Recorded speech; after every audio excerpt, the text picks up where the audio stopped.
Doogal. Originally began as a computer animated feature based on the classic stop-motion series The Magic Roundabout, this film would ultimately be known as an entire disaster, and it would all be thanks to one of Hollywood's biggest monsters, Harvey Weinstein. What he did was that he took the 2005 film made in the UK and France and tried to completely Americanize it, recasting almost all the characters with American actors and reworking the script in the hopes of making it more accustomed to Western audiences who aren't all that familiar with the original show. The result ended up becoming not only one of the most hated, but also often considered to be one of the worst animated features ever made. Like legit right up there with Food Fight, the Emoji Movie, and the animated Titanic films. Now, of course, this pretty much means that I will be reviewing the 2006 American version, but I will be doing so with fresh eyes. I've honestly never seen The Magic Roundabout or the original movie before Weinstein destroyed it, so this will unfortunately be my first roundabout experience. So now that we are about to embark on this magical ride, will we find that the damages have been exaggerated, or will this feel like the boat ride from Willy Wonka for 80 minutes? Let's find out. The story. At first glance, there doesn't seem to be anything wrong, just entering in this cute little imaginative world with talking animals. But once the story starts unraveling itself, that's when the movie starts to go downhill and falls faster and faster to where it would ultimately earn its reputation it has now. Of course, it's not just the actors that make this version different to the original European feature. This film would also make numerous cuts and editing changes where now the characters embark on the most unengaging journey that anyone can put into a movie. The main plot is basically a fetch quest where Doogal and the gang have to find the 3 diamonds to restore the magical carousel, or roundabout, to stop the evil Z-Bad from freezing the sun who managed to escape due to Doogal's mischief getting carried away.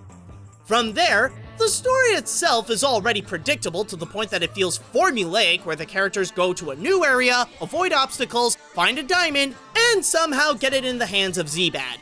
Rinse and repeat. However, that's not the movie's biggest issue. It's not the story itself that makes the experience unbearable, it's the execution. The audience is stuck with these poorly developed characters that's near impossible to be emotionally attached to, and the humor that tries to forcibly put itself in throughout the entire movie. Okay, let me just say right now that this film has absolutely no idea how the concept of comedy works. Like, at all. It desperately attempts to deliver a gag every second that it has, and all it does as jokes is just randomly saying pop culture references, thinking that just because they said it, it would get a laugh. And by the way, I actually mean that literally. Here's Johnny. Someone order ribs. Bring out your dead! Pirates of the Caribbean. Hey, thought we said no Disney jokes. The only positive thing that I could ever find in the writing would have to be the world that it's set in. I'll give it that its environment does have some strong creative elements that can lead to some fun ideas to explore. However, the only reason why the world would seem good is because it was already made in the original Magic Roundabout. It's no thanks to the movie, and certainly no thanks to the Weinstein Company that it would have an element that doesn't seem horrible. There obviously could have been better ways to execute the story. Weinstein could not have picked one that was any worse than this. The animation. Admittedly, a part of me doesn't want to go too hard on the animation, since that element is mainly crafted by the original filmmakers with no American touch. I do get the direction where the visuals want to go by bringing the world of the Magic Roundabout to CGI, and especially with the designs, they do stay true to the original source material, along with expanding its world to present many of the area's creative possibilities.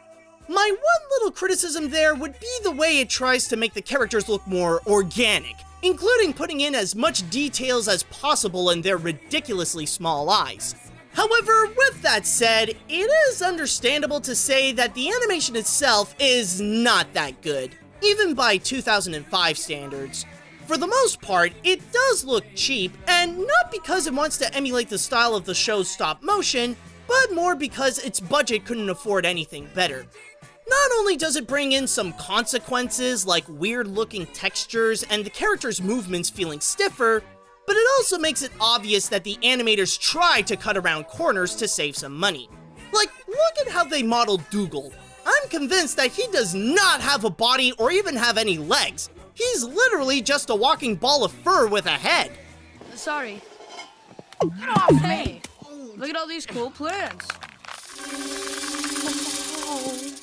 On top of that, the film does bring out the sense that it might have some issues with its timing. What I mean is that it can happen when some intense scenes can feel a bit slow and some casual quiet moments feel like they go a little too fast. It makes it a bit difficult to be engaged with it knowing that a scene looks like it can be fun, but again, the execution is messing things up. But I will say though, regardless of how bad you think this movie is, there will always be one scene that is admittedly awesome. A fire and ice battle between two spring gods using their mustaches as weapons.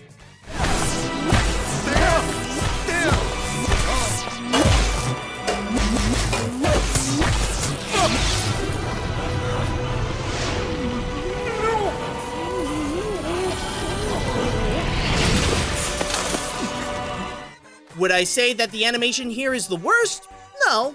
But then again, I could definitely say with confidence that I've seen better. The characters. I'm sure these are characters that have been beloved for many decades and have touched the hearts of many generations through the show. Here, however, every single one of these characters are infuriating pricks, especially when all they do is spew out nothing but unfunny references.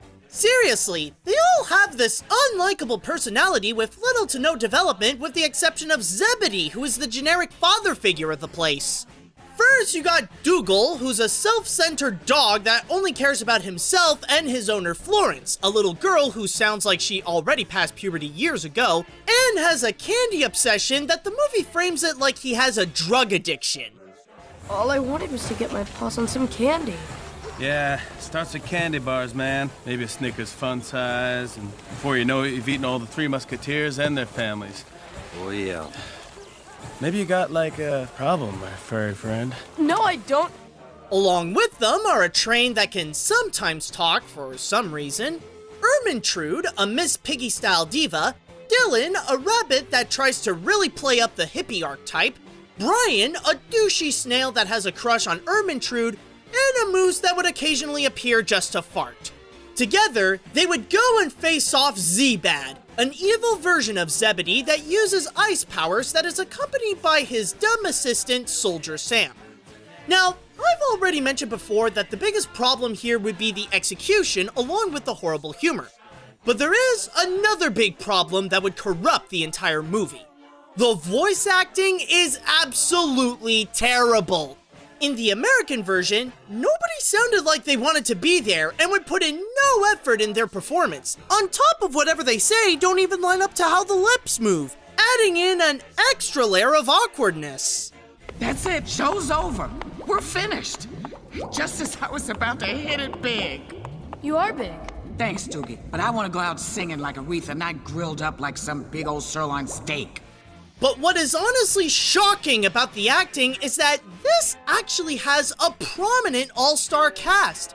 Not only highly respected and award-winning actors, but some of these people are also known to be really funny, like Chevy Chase, Jon Stewart, Bill Hader, Whoopi Goldberg, William H. Macy, Jimmy Fallon, the list goes on. They have the credentials to deliver a great performance, but in here, nobody gave a single crap and treated this like either a quick paycheck or a favor they had to do for Harvey that they wouldn't have said yes to if they had the choice. As a result, they made the characters sound so dull and unlikable. Like, if the actors were putting in no emotion onto their dialogue, what makes you think the audience would care about these guys at all? There's nothing written-wise to like about them, there's nothing performance-wise to like about them, so, in the end, these characters are worthless.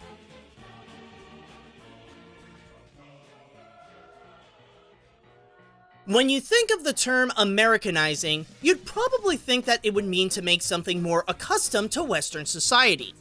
In this case, however, Americanizing would also mean to make something completely undesirable. The Weinstein Company version of Doogal is an absolute disgrace both as a movie and to the original series it's based on. It contains absolutely no charm or likability with a dull and unengaging story, unbearable humor that's anything but funny, no sense of pacing, weak animation, hateable characters, and terrible acting from admirable celebrities that just didn't care about this. Honestly, I highly recommend that you avoid this one no matter what. If you really are that curious, then stick to the 2005 European version. Sure, it's not as legendarily bad as the American one, but at least it'll save you from the anger and the headache from wasting your time from a movie that presented no talent at all. The only thing it's worth doing with this is just giving it the AniMat's seal of garbage, and even that feels like a waste of time if it means to give this movie any attention. So if nobody cared when making the Weinstein version, then it's safe to say that nobody will care that I can call this a worthless piece of garbage.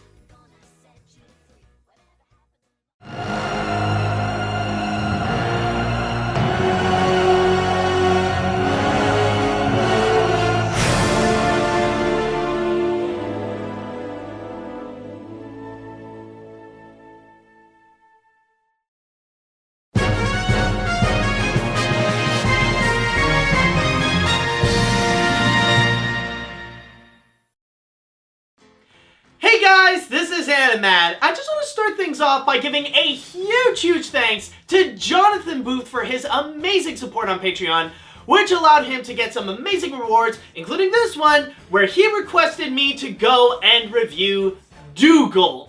And out of all things, he had to pick freaking Doogal. And funny enough, I remember before going into it, I was pretty curious because, as I've stated before, I never knew anything about Doogal. I never saw the reviews of it. I never actually saw the movie myself. I wasn't even familiar with the Magic Roundabout. I was curious to see, okay, so what is it that makes Doogal one of the worst animated features ever made? Or at the very least, the Weinstein version of it.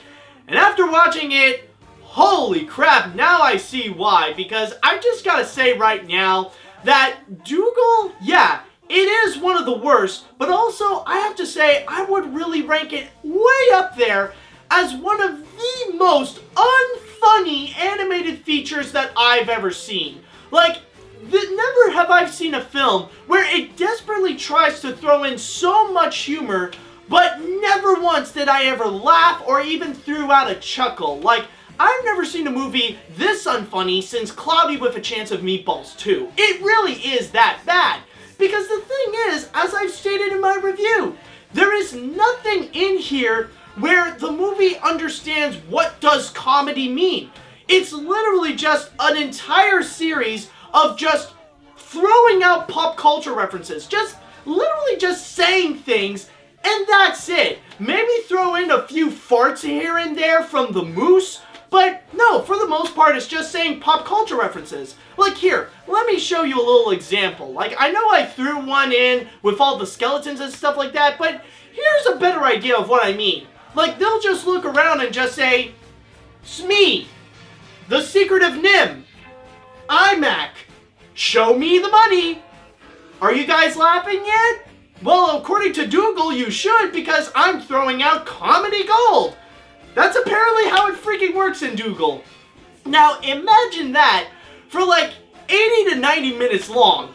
Like, just nothing but that. That's basically what you get with the Weinstein version of Doogal. And holy crap, it really is headache-inducing. Oh boy. Yeah, this is something that I wouldn't wish upon people that I hate. Like, honestly, it's really not a fun experience. Okay, but with all that said and done, I'm done with Doogal. I don't have to do it again.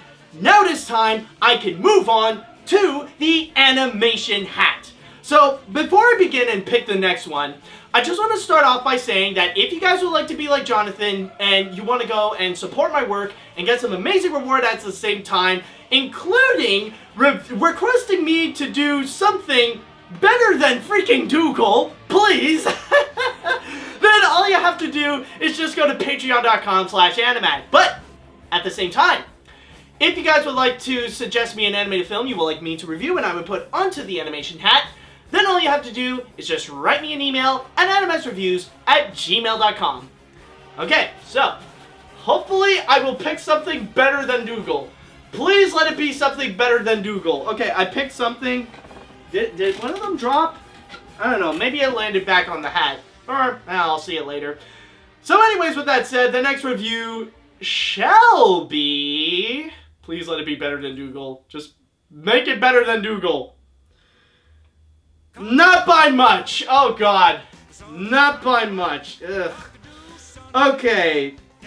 Yeah, about this movie, yeah, well, this is gonna be another one where it's gonna bring out an interesting review, but I don't know about you guys. For me, personally, I would say it is debatable if it is the worst, but for me, I can easily say that this is my least favorite Don Bluth movie.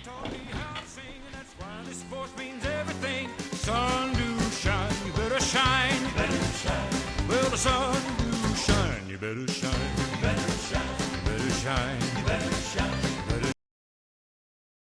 Look at that, I'm great. Oh, I'm average. Oh, I'm terrible. Oh.